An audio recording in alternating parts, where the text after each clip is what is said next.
ആവിയിൽ വേവിച്ചെടുത്ത അടിപൊളി സ്നാക്കിന്റെ റെസിപ്പിയാണ് ഇന്ന് ഞാൻ ഷെയർ ചെയ്യുന്നത്. നമ്മുടെ വീട്ടിലുള്ള കുറഞ്ഞ ചേരുവകൾ മാത്രം മതി ഇതുണ്ടാക്കാനായിട്ട്. നമുക്ക് വൈകുന്നേരങ്ങളിൽ ചായന്റെ കൂടെ കഴിക്കാൻ പറ്റുന്ന അടിപൊളി സ്നാക്കാണിത്. അപ്പോൾ എങ്ങനെ ഉണ്ടാക്കുന്നത് നോക്കിയാലോ. അപ്പൊ ഈ ഒരു സ്നാക്ക് തയ്യാറാക്കാനായിട്ട് അരക്കപ്പ് ഇളം ചൂടുള്ള പാല് ഈ ഒരു പാത്രത്തിലേക്ക് ഒഴിച്ചു കൊടുക്കാം. അതിലേക്ക് 2 ടീസ്പൂൺ ഇൻസ്റ്റന്റ് ഈസ്റ്റ് ചേർത്ത് കൊടുക്കണം. എന്നോട് ആ ഒരു വീഡിയോ മിസ്സായിപ്പോയി, സോറി കേട്ടോ. അപ്പൊ ഈ ഒരു സ്പൂണിലാണ് ഞാൻ ഈസ്റ്റ് അളന്നെടുത്തിട്ടുള്ളത്. 2 ടീസ്പൂൺ എടുത്തിട്ടുള്ളത്. അത് ഈ പാത്രത്തിലേക്ക് ഇട്ട് കൊടുക്കുക. കൂടെ തന്നെ 1 ടേബിൾ സ്പൂണ് പഞ്ചസാരയും ചേർത്തിട്ട് നന്നായിട്ടൊന്ന് മിക്സ് ചെയ്തെടുക്കാം. ഇളം ചൂടുള്ള പാലാകുമ്പോൾ ഈസ്റ്റ് പെട്ടെന്ന് ആക്ടിവേറ്റ് കിട്ടും. എന്നിട്ട് 10-15 മിനിറ്റ് അവിടെ റെസ്റ്റ് ചെയ്യാൻ വെക്കാം. അപ്പൊ ഇത് നമ്മുടെ ഈസ്റ്റ് നന്നായിട്ട് ആക്ടിവായിട്ട് വന്നിട്ടുണ്ട്. നിങ്ങൾക്ക് കാണുന്നുണ്ടോ എന്നറിയില്ല. പാലിന് പകരം നിങ്ങൾക്ക് വെള്ളം എടുക്കാം. ഇളം ചൂടുള്ള വെള്ളം എടുത്താലും മതി. ഇനി ഇതിലേക്ക് 3 കപ്പ് മൈദയാണ് ചേർത്ത് കൊടുക്കുന്നത്. ഞാനിപ്പോ ഇതാ 3 കപ്പ് മൈദ ഇതിലേക്ക് ആഡ് ചെയ്ത് കൊടുക്കുന്നുണ്ട്. ഇനി നമുക്ക് 1/4 ടീസ്പൂൺ ഉപ്പ് ചേർത്ത് കൊടുക്കാം. ഇനി ഇതിനൊരു ചെറിയൊരു മധുരം വേണം. അതിന് വേണ്ടിയിട്ട് 2 ടേബിൾ സ്പൂൺ പഞ്ചസാര ചേർത്ത് കൊടുക്കുന്നുണ്ട്. എന്നിട്ട് 1/4 കപ്പ് ഓയിൽ ചേർത്ത് കൊടുക്കാം. പിന്നെ വേണ്ടത് 3 മുട്ടയാണ്. ഞാൻ 3 മുട്ട പൊട്ടിച്ച് ചേർത്ത് കൊടുക്കുന്നുണ്ട്.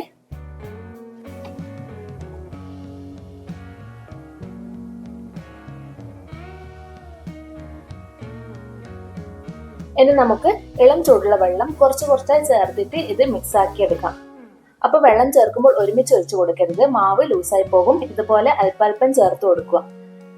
നമ്മുടെ ബാറ്റർ ഒരുപാടങ്ങ് ലൂസ് ആവരുത്, അതുപോലെ തന്നെ ഒരുപാടങ്ങ് കട്ടിയാവരുത്. അപ്പൊ ഞാൻ എത്രത്തോളം വെള്ളം ചേർത്തെന്ന് ഞാൻ ലാസ്റ്റ് പറഞ്ഞുതരാം. അപ്പൊ ഇതുപോലെ നന്നായിട്ട് അങ്ങ് മിക്സ് ചെയ്ത് കൊടുക്കണം. കട്ടിയൊന്നും ഇല്ലാതെ ഫോർക്ക് വെച്ചിട്ടോ സ്പൂൺ വെച്ചിട്ടോ ഇത് മിക്സ് ആക്കി എടുക്കാം. ഇതുപോലെ മിക്സ് ആക്കി കൊടുക്കാം. അപ്പൊ എനിക്കിവിടെ 1/2 കപ്പോളം വെള്ളമാണ് ആവശ്യമായിട്ട് വന്നിട്ടുള്ളത്. ഈ ഗ്ലാസ് 1 കപ്പിന്റെ അളവിന്റെ ഗ്ലാസ് ആണ്. അപ്പൊ ഈ ഒരു കട്ടിയിലാണ് നമ്മൾ മാവ് റെഡിയാക്കി എടുക്കേണ്ടത്. ഇനി ഇത് നമുക്ക് അടച്ചു വെച്ച് 1 മണിക്കൂർ റെസ്റ്റ് ചെയ്യാൻ വേണ്ടി വെക്കാം.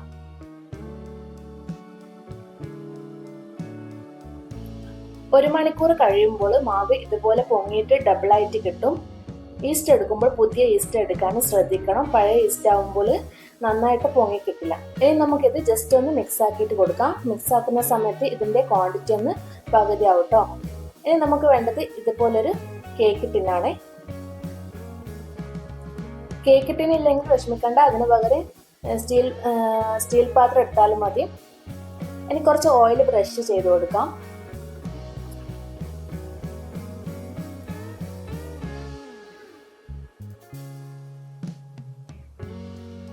ഇനി നമ്മൾ റെഡിയാക്കി വെച്ച മാവ് ഇതിലേക്ക് ഒഴിച്ചു കൊടുക്കാം.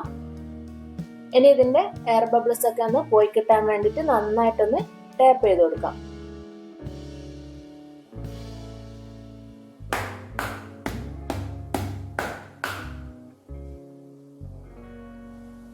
ഇനി ഇത് 5 മിനിറ്റും കൂടി ഇത് അടിച്ചു വെച്ചു കൊടുക്കാം. ഇനി ഇതിന് മുകളിൽ കുറച്ച് നട്ട്സോ റൈസിൻസോ വെച്ചിട്ട് ഡെക്കറേറ്റ് ചെയ്യാം. ഞാനിവിടെ കറുത്ത മുന്തിരിയാണ് വെച്ച് കൊടുക്കുന്നത്. കേക്ക് ടിന് ഞാനിവിടെ 8 ഇഞ്ചിൻ്റെതാണ് എടുത്തിട്ടുള്ളത്. നിങ്ങൾ 5 ഇഞ്ചിൻ്റെയൊക്കെ എടുക്കുവാണെങ്കിൽ ഞാനെടുത്ത ഇൻഗ്രീഡിയൻസ് ഒക്കെ പകുതിയായിട്ട് എടുത്താൽ മതി കേട്ടോ. ഇനി ഇത് നമ്മൾ ആവിയിലാണ് വേവിച്ചെടുക്കുന്നത്. അതിന് വേണ്ടിയിട്ട് ആവി പാത്രത്തിൽ കുറച്ച് വെള്ളം ചൂടാക്കി എടുത്തതിന് ശേഷം നമ്മൾ ഈ ഒരു റെഡിയാക്കി വെച്ച ബാറ്റർ ഇതിലേക്ക് ഇറക്കി വെച്ചിട്ട് മൂടി വെച്ചിട്ട് ഒരു 40 മിനിറ്റ് ഒന്ന് വേവിച്ചെടുക്കണം.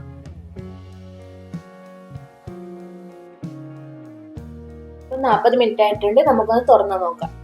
ഇതാ കണ്ടില്ല, നല്ല അടിപൊളിയായിട്ട് വന്നിട്ടുണ്ട്. നല്ല സോഫ്റ്റ് ആയിട്ട് തന്നെ കിട്ടിയിട്ടുണ്ട്. ഇതാ നിങ്ങൾക്ക് കണ്ടാൽ തന്നെ മനസ്സിലാവും, നല്ല അടിപൊളിയായിട്ട് വന്നിട്ടുണ്ട്. ഞാനിതൊരു സ്പെയർ വെച്ചിട്ട് കുത്തി നോക്കുന്നുണ്ട്. ഒട്ടും തന്നെ പറ്റിപ്പിടിച്ചിട്ടൊന്നുമില്ല. ഇനി ഇതിന്റെ ചൂടൊക്കെ നന്നായിട്ട് മാറിക്കഴിഞ്ഞിട്ട് ഇത് പാത്രത്തിലോട്ടേക്ക് ഡിമോൾഡ് ചെയ്ത് കൊടുക്കാം.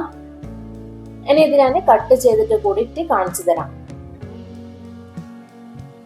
ഇതിന്റെ ഉള്ളൊക്കെ നന്നായിട്ട് വെന്ത് കിട്ടിയിട്ടുണ്ട്. നല്ല സോഫ്റ്റ് ആണ് കേട്ടോ. നല്ല സ്പോഞ്ച് പോലെ ആയിട്ട് വന്നിട്ടുണ്ട്. പിന്നെ ഇത് കേക്കിന്റെ ടേസ്റ്റ് അല്ല കേട്ടോ, ഇത് ആവിയിൽ വേവിച്ചെടുത്ത ബ്രെഡ് ആണ്. നല്ല സോഫ്റ്റ് ആയിട്ടുള്ള ബ്രെഡിന്റെ റെസിപ്പിയാണിത്. നമുക്ക് ഓവന്റെ ഒന്നും ആവശ്യമില്ല. ആവിപാത്രത്തിൽ ഈസി ആയിട്ട് ബ്രെഡ് തയ്യാറാക്കിയെടുക്കാം. അപ്പോൾ ഇന്നത്തെ ഈ ഒരു റെസിപ്പി നിങ്ങൾക്ക് എല്ലാവർക്കും ഇഷ്ടപ്പെട്ടു എന്ന് വിചാരിക്കുന്നു. വീഡിയോ ഇഷ്ടപ്പെട്ടാൽ മറക്കാതെ ലൈക്കും ഷെയറും ചെയ്യുക. സബ്സ്ക്രൈബ് ചെയ്യാതെ കാണുന്നവരാണെങ്കിൽ സബ്സ്ക്രൈബ് ചെയ്ത് സപ്പോർട്ടും കൂടി ചെയ്യണേ. അപ്പോൾ നല്ലൊരു വീഡിയോ ആയിട്ട് നമുക്ക് വീണ്ടും കാണാം.